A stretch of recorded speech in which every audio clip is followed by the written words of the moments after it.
Hi everyone, and thanks for watching the following video about resistant materials. So as you know already, there are two routes that you could go down if you choose design technology. You could go down the graphics route, or you could choose to go down the resistant materials route. So I'm going to give you details about the resistant materials route. So essentially, right, there are three main parts to resistant materials. There is the practical part, there is the theory part, and there is the coursework part.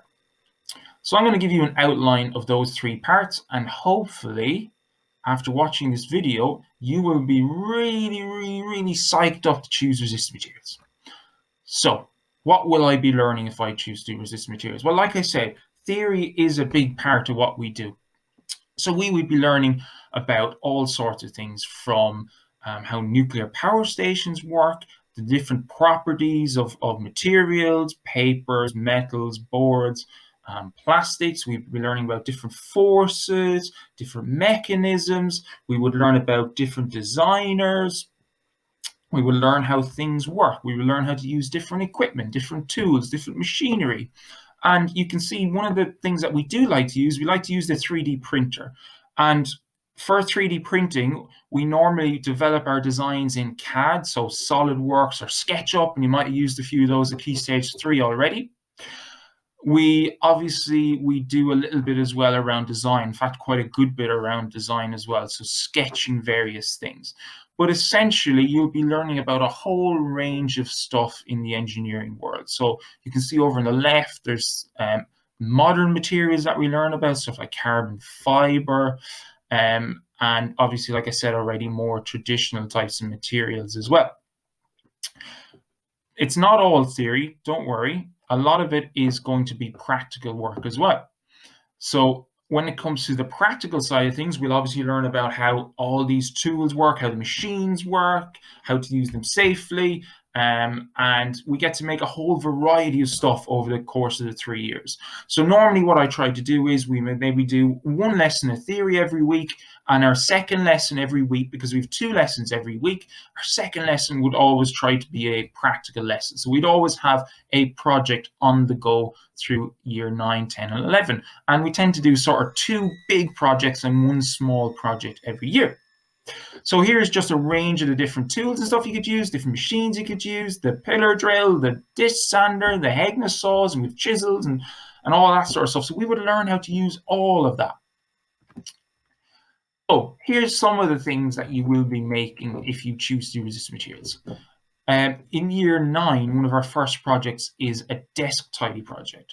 And essentially what we do is I give you a short brief that you have to follow, and you go and you do a bit of research into the types of things that we need to store with our desk tidy. We would then go and develop some ideas. We would sketch out those ideas, and then eventually we would go to CAD, and then we would CAD up those ideas using something like SolidWorks.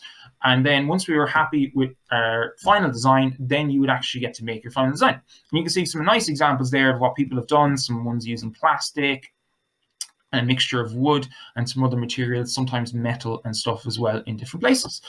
A second project that we would do in year 9 is the electronic game project. So we would develop an electronic game. You can see some examples over here. You get to do all the wiring up and the soldering, and that'd be a new skill that you probably wouldn't have done before. And you can see as well that some of the games there's a little money box and has a 3D printed ball on top, and it's able to count the money as it goes in, and there's a little target game there as well. So we tried to build that electronic game into year 9 as well. In year 10, then, we do one of my favorite projects, which is the lamp project. And what I really like about lamp projects is that you have so much flexibility. There's very little constraints. So you can make pretty much any type of lamp you want.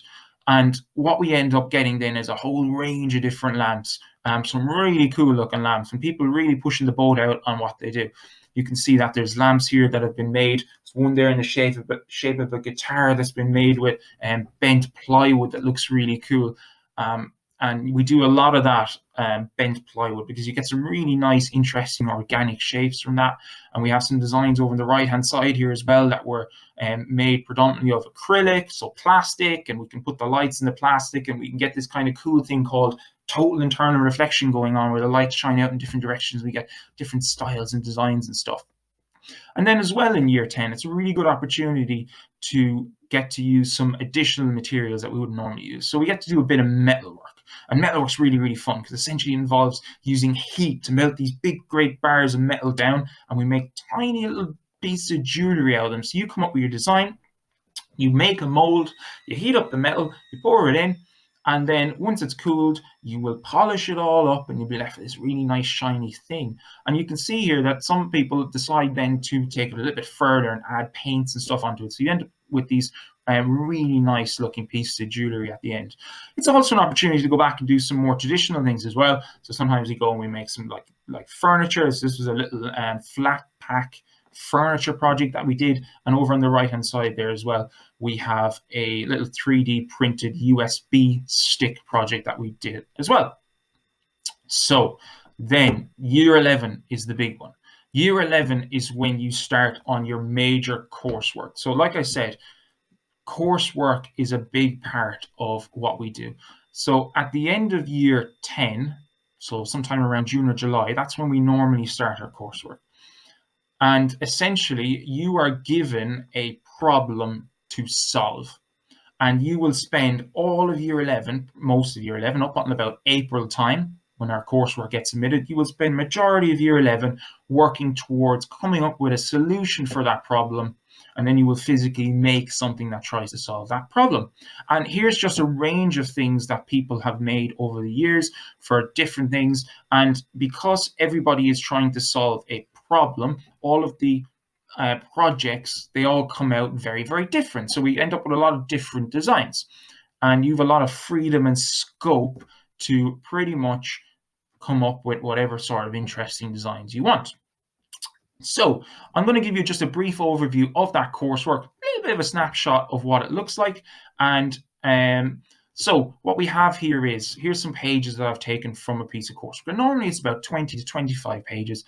And essentially that coursework goes into areas such as describing what the problem is. We do a bit of investigation and research, and some of this stuff is stuff you would have done in year 9 and 10 as well, so it'll be very familiar to you. We come up with a lot of different design ideas. We do a good bit of sketching, different ideas. We eventually bring those sketches onto the computer, so we do a bit of 3D CAD, a bit of SolidWorks. We can decorate those, make them look really cool. We print out templates, and then we use the templates to help us make whatever it is we're going to make.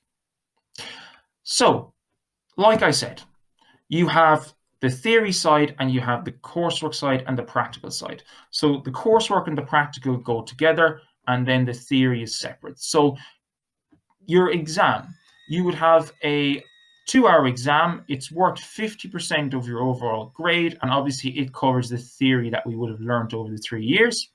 And then you have the coursework, which is worth the remaining 50%.